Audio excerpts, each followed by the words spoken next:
सियासत कौन करता है, मुझे मालूम है मेरी हिफाजत कौन करता है, और हम ही ने लाज रखी है बुजुर्गों की यहाँ, वरना सभी टुकड़ों पे पलते हैं, बगावत कौन करता है। आपको दो चीजें समझनी पड़ेंगी। इस मुल्क में बहुत प्लान करके, बहुत साजिश करके इस तरह से पिछले 4 साल में बांटने की साजिशें की गई हैं कि 2 लाइन खींच दी जाए, एक तरफ 15% लोगों को खड़ा कर दिया जाए और एक तरफ से 85% लोगों को खड़ा कर दिया जाए और सियासी दुकानदारी चलती रहे। मैं उस साजिश के खिलाफ हूं।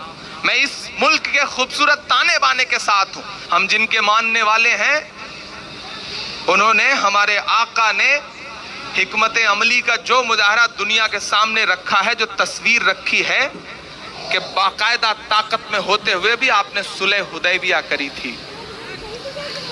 यहां पढ़े लिखे लोग बैठे हैं, आप जानते होंगे कि आप चाहते तो मक्का में जो लोग आपके खिलाफ साजिशें कर रहे थे, आप एक इशारा करते तो फरिश्ते अलग अलग तरह से उनका न जाने क्या कर देते, लेकिन आपने मक्के से मदीने हिजरत करी और अपने बिस्तर पर हजरत अली रजी अल्लाह अन्हु को सुला के गए ताकि दुश्मनों को भरम हो कि आप सोए हुए हैं। तो कहीं ना कहीं इस दौर में आपको ये बात समझनी पड़ेगी। इस देश की सबसे बड़ी पार्टी के राष्ट्रीय अध्यक्ष की भाषा सुनिए तो कहता है कि अब मोदी सरकार को 50 साल कोई उखाड़ नहीं सकता। ये जो गुरूर, ये जो अहंकार है, उन्हें समझ नहीं आता कि हिंदुस्तान की जनता है, ये बिठाती है तो पलकों पे बिठा लेती है, लेकिन जब मिलाती है तो खाक में मिला देती है। मुझे एक बहुत छोटी सी बात याद आती है कि एक बार बादशाह सिकंदर यूनान फतेह करने के बाद यूनान की गलियों में अपनी जीत का जश्न मनाते हुए टहल रहा था। उसने देखा कि एक फकीर आदमी बेखबर सो रहा है, कोई परवाह ही नहीं, जैसे आजकल इस देश की जनता सो रही है, परवाह ही नहीं उसे कुछ। सिकंदर को गुस्सा आया, उसने लात मार करके उसे जगा के कहा कि बादशाह ने, सिकंदर ने शहर को फतेह कर लिया है और लात मारना गधे का काम है। क्या दुनिया में इंसानों की कमी हो गई है जो खुदा ने बादशाहत एक गधे को सौंप दी है? आने वाले दिनों में जब ईवीएम का बटन दबा रहे हो तो इस बात का ख्याल रखिएगा कि बादशाहत किसी गधे को मत सौंप दीजिएगा, वरना 5 साल लात खानी पड़ेगी।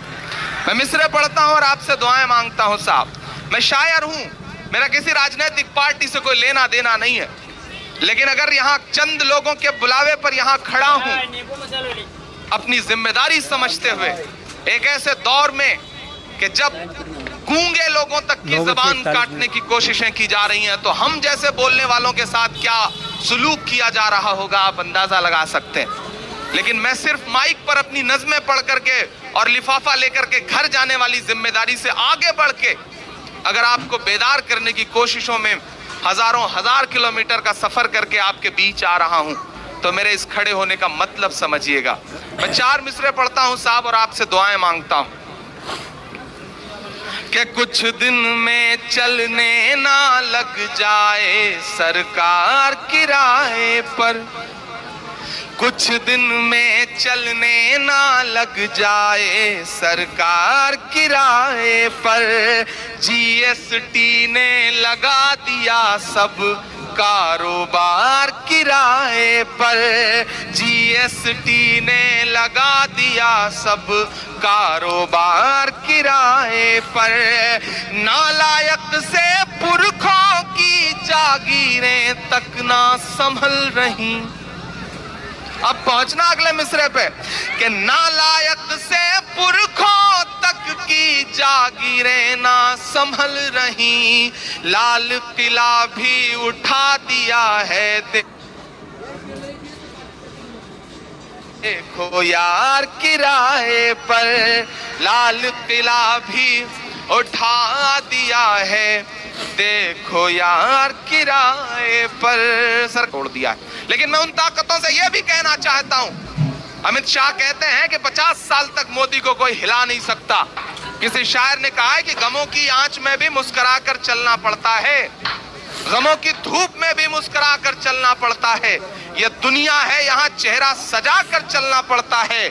और तुम्हारा कद मेरे कद से बहुत ऊंचा सही, लेकिन अगर आपके शब्दों को मैंने अपने शब्दों में जगह दी हो तो उठे के खात आपका गुस्सा तालियों में, कि गमों की आंच में भी मुस्कुरा कर चलना पड़ता है। ये दुनिया है, यहाँ चेहरा सजा कर चलना पड़ता है। और तुम्हारा कद मेरे कद से बहुत ऊंचा सही, लेकिन चढ़ाई पर कमर सबको झुका कर चलना पड़ता है। चढ़ाई पर कमर सबको झुका कर चलना पड़ता है।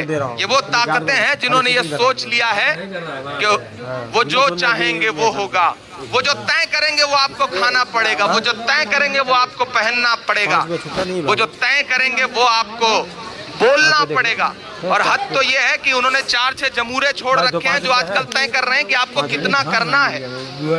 वो बताएंगे कि इतने बच्चे पैदा करो, ये करो, वो करो, ऐसे ऐसे जमूरे छोड़ रखे हैं। ये कभी नहीं होता था मेरे मुल्क में। ये गांधी के सपनों का भारत है। ये वो भारत है जिसे मौलाना आजाद से लेकर के पंडित नेहरू से लेकर के उस वक्त के जो बड़े लोग थे, उन्होंने अपने ख्वाबों में जो खाका बनाया था, उस खाके में अपने खून से उस कैनवस में इसका रंग भरा था। आज वो कहीं ना कहीं टूटता हुआ दिख रहा है। राम का मंदिर बनाने वाले लोग नाथू राम का मंदिर बना रहे हैं और लोग चुप हैं। ऐसे दौर में खड़ा होकर के मैं 4 मिसरे पढ़ता हूं साहब, कि नफरत वाली राय बनाना सिखा रहे हैं मोदी जी। मिसरे सुनिएगा साहब।